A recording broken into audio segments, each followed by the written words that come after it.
Alrighty, it's time to start another project. So this one I've been putting off for quite a while. I've collected almost all the parts and pieces for it. I am super stoked. It was my daily driver until it broke, but we are about to make it way better. So let me show you. Boom, there it is. All right, so I've had this car for quite a while. It's a 2008 Pontiac G8. Probably seen it maybe in a couple other clips, but pretty plain Jane model, honestly. But it had it's a GT, so it has the 6-liter V8, but I actually rebuilt the motor. I rebuilt a LSA and swapped it in. It doesn't have the blower on it, but it is a 416 stroker with a big cam and PRC ported heads and long tube headers and full exhaust. So it's a pretty sweet car. The 6-speed auto, the 6L80, blew up, and so now it's going to get a TR6060. So pretty darn excited. I've collected almost everything I need to make the swap happen. So let's get in the shop and make it happen.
Okay, so I've got everything switched over onto the new 2 pedals that I'm putting in. At this point, I think what I'm going to do is... I should have left the master cylinder out. That was kind of stupid. Why didn't I do that? I might have to take the master cylinder out. And then what I'll do is I'll take the...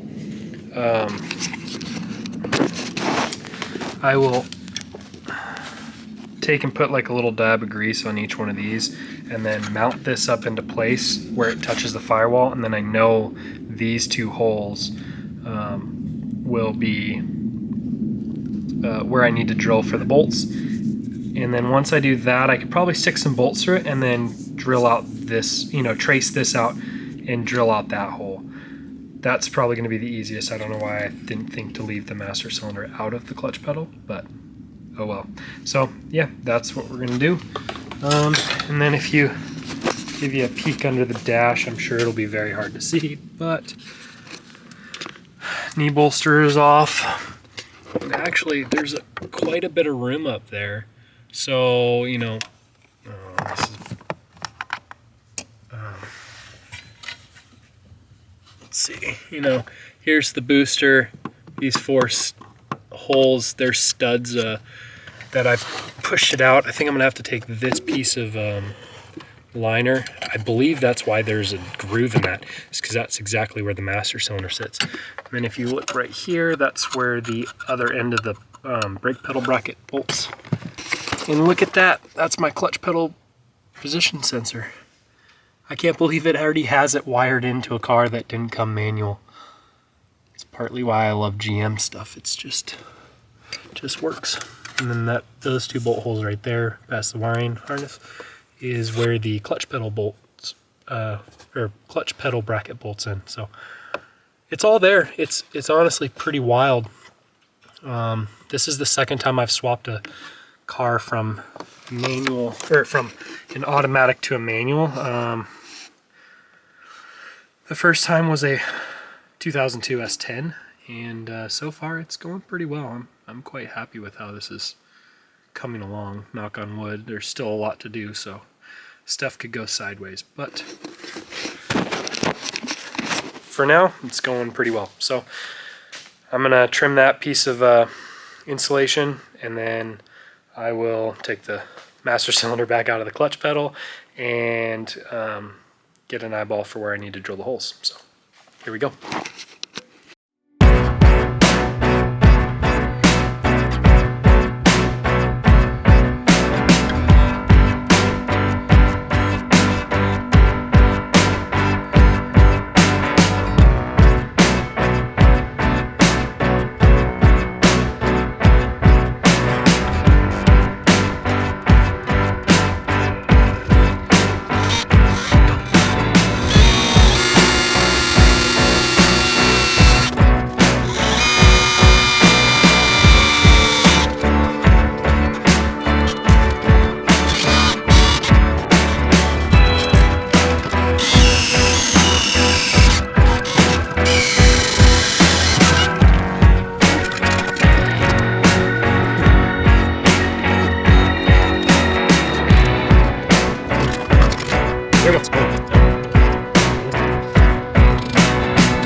Boom. Clutch pedal is in. Let's go. Okay. Now it's time to slot the brake pedal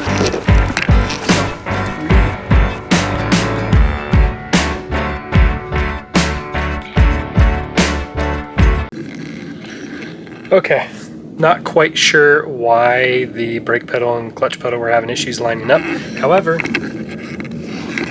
I got it. Took a little bit of massaging, but yeah, clutch is in, brake pedals all in, bolted down. Even the clutch safety switch is plugged in. Crazy to me. It just kind of blows my mind a little bit. So yeah, that's that chunk of the swap done. Really stoked. I cannot wait to drive this sucker. Yeah, so next up is going to be the center console trim. I'm going to have to take that out because I got to put the manual shifter in there. Yeah, so let's keep going. We got the time.